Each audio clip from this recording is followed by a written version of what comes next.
都说荒野没你哪家强，还看丽姐来称王。不得不说，丽姐真是荒野建造的一把好手，竟然一下子干起了挖掘山洞庇护所的活计。就说这造型，那真叫一个绝啊！不过丽姐之前不是打造了一个荒野家园吗？为什么又在建设庇护所？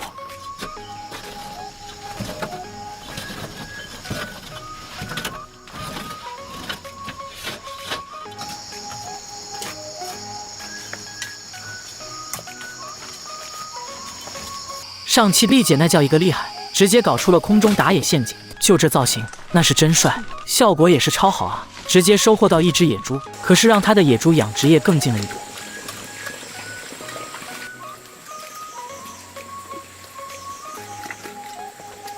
然而此时还在享受烧烤的丽姐，正咬着美味的火鸡肉，吃的那叫一个爽歪歪。而她不知道的是，家里却来了不速之客，直接将丽姐的野猪给一锅端了。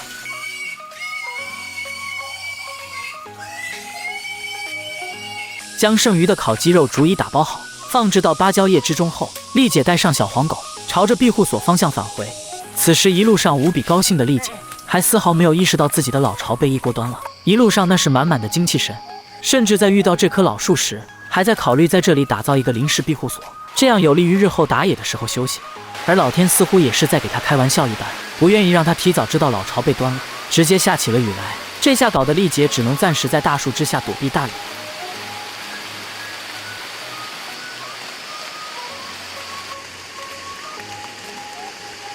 待到雨停之后，时间也不早了。丽姐琢磨着回到庇护所都已经很晚了，不如直接在这里建设临时庇护所，这样也能够在这里休息一夜，明天再返回。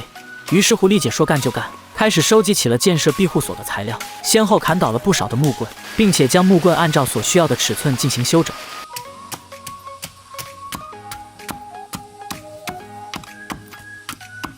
将削尖了头的木棍扎入土中，一侧靠在大树枝上，这样的话便有了一个整体的骨架，后续方便铺设上防水材料。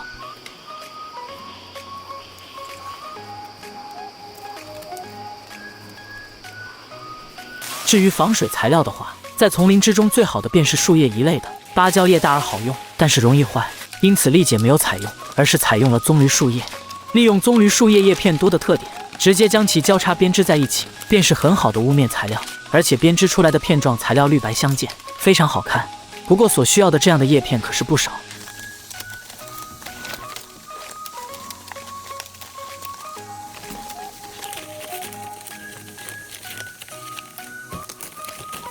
因此丽姐也是花费了好些时间，才算是编织出了足够的叶片出来，将这些叶片逐一的搭设在骨架上，慢慢的庇护所便算是制作的差不多了。还别说，丽姐打造的这个临时庇护所看起来还真是好看，虽然不大，但是自己日常临时休息下，应急时用来住上一夜，那也是足够了。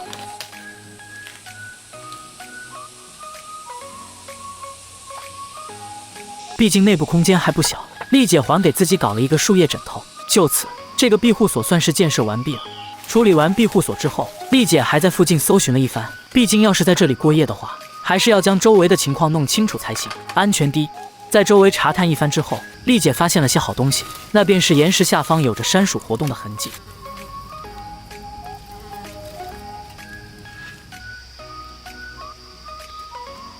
因此不出意外的话，丽姐在下方布置上了不少的石块陷阱。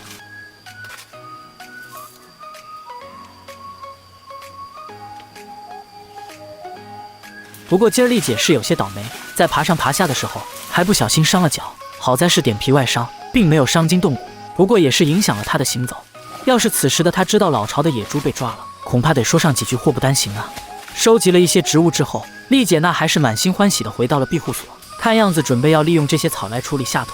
丽姐先是升起了火堆来，随后将准备好的植物夹在木棍上，然后放置在火堆上进行烘烤，烤了个2分钟之后，再将植物取下来，把上面的枝叶挤压出来，弄在小腿上，看起来似乎还有些疼。做完这些之后，再将植物利用树叶包裹在腿上，看样子丽姐之前应该也是有遇到过这样的情况，处理的经验很充足啊。休息一夜之后，次日的丽姐那是拖着受伤的腿，慢慢的回到了庇护所。然而当她看到庇护所的情况时，心中直接崩溃了，因为眼前的庇护所可以说是只剩下一片废墟，这可是丽姐花费了好几个月才打造出来的家园啊，可想丽姐此时内心是有多么的痛苦。然而丽姐就一个人，加上此时腿脚还有伤，更何况也找不到对方，因此丽姐也只得默默地将还能够用上的装备收集起来，毕竟生活还是要继续。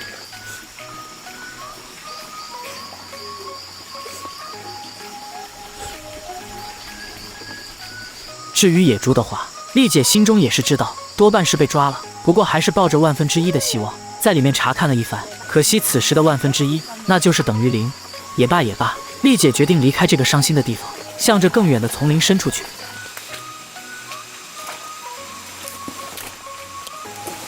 这一次，丽姐那是直接走了大半天，在山林中度过了一夜之后，重新找到了一个地方，丽姐准备在这里建设新的庇护所。看着丽姐拿上手里铲对着墙面的泥土挖掘起来，这一看就是要打造一个山洞庇护所。这样的庇护所，丽姐以前也是建设过的，因此对于她来说倒也是没有什么难度。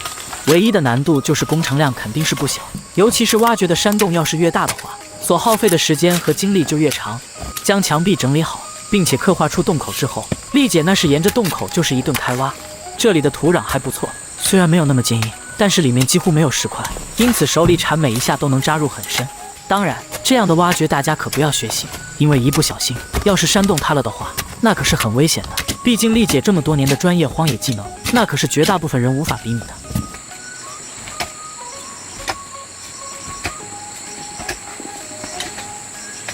再看看丽姐的挖掘进度，不得不说丽姐的力气那真不是吹的，几乎就没看到她休息。而洞口也是越挖越深，此时怕是得有个1米多的深度。关键是洞口的直径还不小，估计得有个1.34米。这样的山洞看起来很不错啊。至于山洞内部的泥土，看起来似乎和外层差别不大，还是几乎没有石块，这可是让丽姐很高兴。这样的情况下，挖掘起来难度不算大。在丽姐不断的挖掘和拓展山洞时，还不忘在一侧开挖出一块平整的位置。这不出意外的话，应该是用来作为床位的。将床位部分的上部空间掏空之后，从内部看起来，里面的空间可就要大上很多了，相当的漂亮。而从外部看起来的话，似乎就一个洞口，那是因为床位的端部，也就是连接外部空间的部分，丽姐并没有将其挖穿，这样的话还有着不错的遮风效果。不得不说，丽姐这个庇护所的设计很是巧妙啊。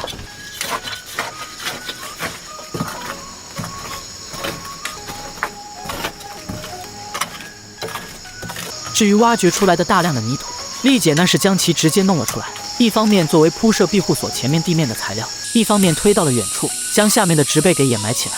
这样的话，周围短时间内会少很多杂草，避免了蛇虫鼠蚁的出没，也能提高自己的安全等级。再来看看目前的庇护所整体情况吧，真是很好看啊。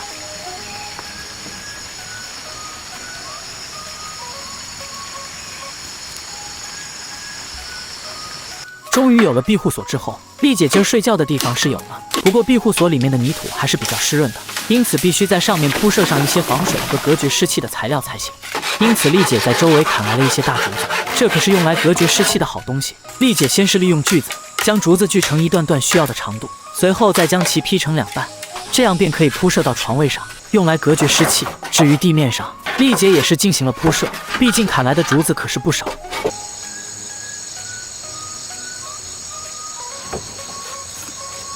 而这才一铺设完，机灵的狗子就上去开始睡觉了。狗子也是会享受啊。至于丽姐的话，此时还在利用竹片和钉子打造起了一道大门来。毕竟夜间要是没有大门遮掩的话，万一遇到野猪和豺狼的话，那可是很危险的。虽然竹子大门比较简易，但是还是有着一定的防护效果的。